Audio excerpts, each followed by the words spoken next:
राष्ट्रवादीचे नेते स्वतःची इज्जत स्वतःच का घालवतात? Regional founder and our beloved leader Shri Sharad Pawar ji, all of us.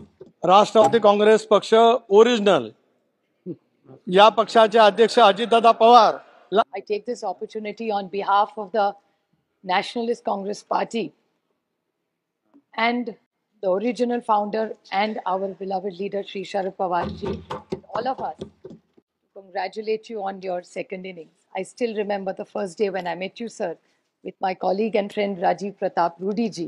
तब आपको मैं पहली बार मिली थी और उसके बाद आप इस सीट पे जब से विराजमान हुए, हमेशा हम सब का आपने ख्याल भी रखा है।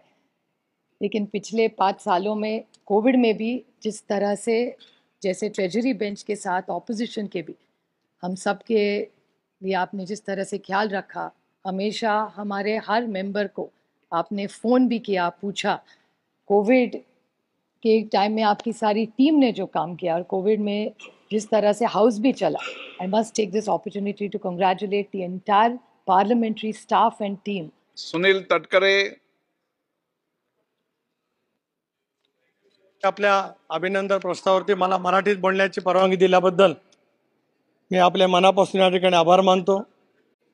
राष्ट्रवादी काँग्रेस पक्ष ओरिजिनल या पक्षाचे अध्यक्ष अजितदादा पवार यांच्या वतीने मी आपल्या मनपूर्वक शब्दामध्ये या ठिकाणी अभिनंदन करू इच्छितो आहे। अध्यक्ष महोदय, 28वी लोकसभा नवा इतिहास घेऊन आलेली आहे। डॉक्टर बाबासाहेब आंबेडकरांनी संविधान दिल्याच्या नंतर 1962 सालामध्ये देशाचे पंतप्रधान जवाहरलालजी नेहरू हे तिसऱ्यांदा पंतप्रधान झाले होते। आज आम्हाला या गोष्टीचा अभिमान आणि गर्व आहे की 62 वर्षाच्या प्रदीर्घ कालावधीच्या नंतर देशातल्या 140 कोटी जनतेने नरेंद्र मोदी साहेबांना तिसऱ्यांदा पंतप्रधानामध्ये आरूढ केलं, याचा अभिमान आम्हाला सर्वांनाच त्या ठिकाणी आहे। आणि म्हणूनच या 18व्या लोकसभेचे सलग दुसऱ्यांदा लोकसभा अध्यक्ष होण्याचा बहुमान आपल्याला मिळाला, त्याच्याबद्दल मी मनापासून या ठिकाणी अभिनंदन करतो। मी छत्रपती शिवाजी महाराजांनी हिंदवी स्वराज्याची स्थापना केली त्या रायगडचा खासदार आहे आणि आज माझ्या बाजूला छत्रपती शिवाजी महाराजांचे 13वे वंशज बसलेत। ही आजची लोकसभा त्याची साक्ष देते आहे, याचा मनापासून अभिमान या ठिकाणी आहे। गेली 5 वर्ष त्या बाकावरती बसून आपण मला न्याय दिला, आता इथे बसून आपल्याकडनं न्याय मिळेल।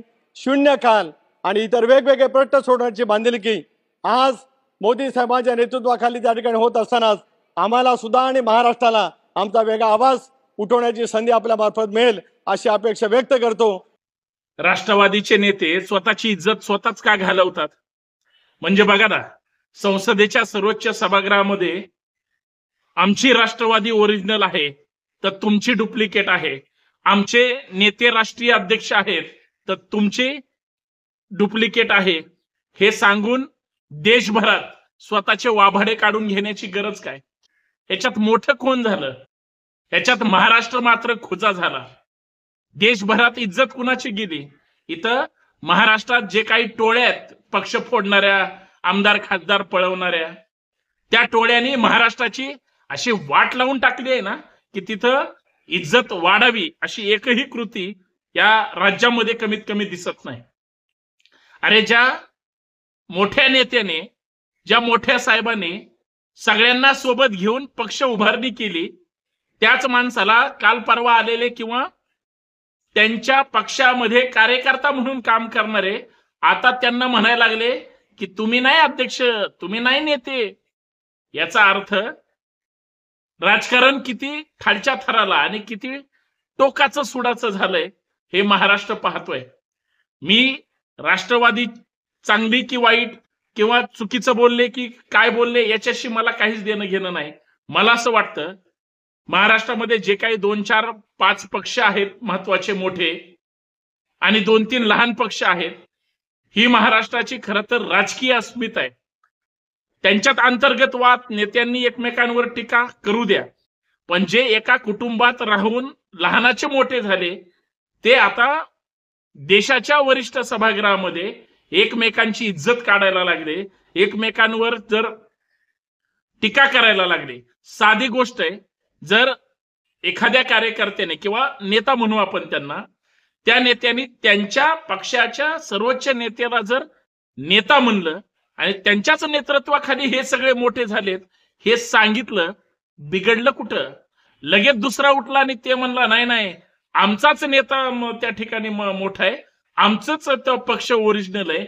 याचा अर्थ एकमेकाची जी काही अंतर्गत भांडणं आहेत, जे घरातल्या कुरबुरी आहेत, जे घरातली घरात मिटवायचे असतात, ते जग जाहीर करून लोकांसमोर मांडून लोकांसमोर वाद निर्माण करून फक्त असं होतं. आणि आज ते संसदेच्या सर्वोच्च सभागृहामध्ये आणि संसदेच्या नवीन सभागृहामध्ये आणि संपूर्ण देशासमोर आज हे स्पष्ट झालं. याच्यातून काय मिळालं? माझी फक्त इतकी बोलण्याची भावना एवढीच आहे की मित्रांनो, कुठलाही पक्ष असू द्या, कुठलाही नेता असू द्या, दिल्लीमध्ये महाराष्ट्राची इज्जत वाढली पाहिजे. दिल्लीचे हे तख्त राखतो महाराष्ट्र माझा. अरे त्या दिल्लीवाल्यांनी तुमच्यात भांडणं लावले, तुमच्यात कुटुंब फोडले. अरे तुमच्यात तुमची माणसं ठेवली नाही. दिल्लीवाले यशस्वी झाले आणि तुम्ही मात्र अयशस्वी झाले. तुम्ही नाही दिल्ली जिंकू शकत, तुमच्यात दिल्ली जिंकण्याची हिंमत नाही. हे अशा घटनांमुळे वारंवार स्पष्ट होतं. आणि मग दिल्लीच्या खुर्चीवर आणि दिल्लीवर हुकूमत ही साऊथवाल्यांची, नॉर्थवाल्यांची किंवा इतर लोकांची असेल. तुम्ही आम्ही मात्र फक्त गप्पा हाणायच्या आणि एकमेकांमध्ये भांडायचं आणि खेकडे पाळायचे, एकमेकाचे टंगडे ओढायचे आणि वाद घालत बसायचं. ही अवस्था आहे. वाईट वाटलं म्हणून बोललो. राग आला असेल तर येऊ द्या.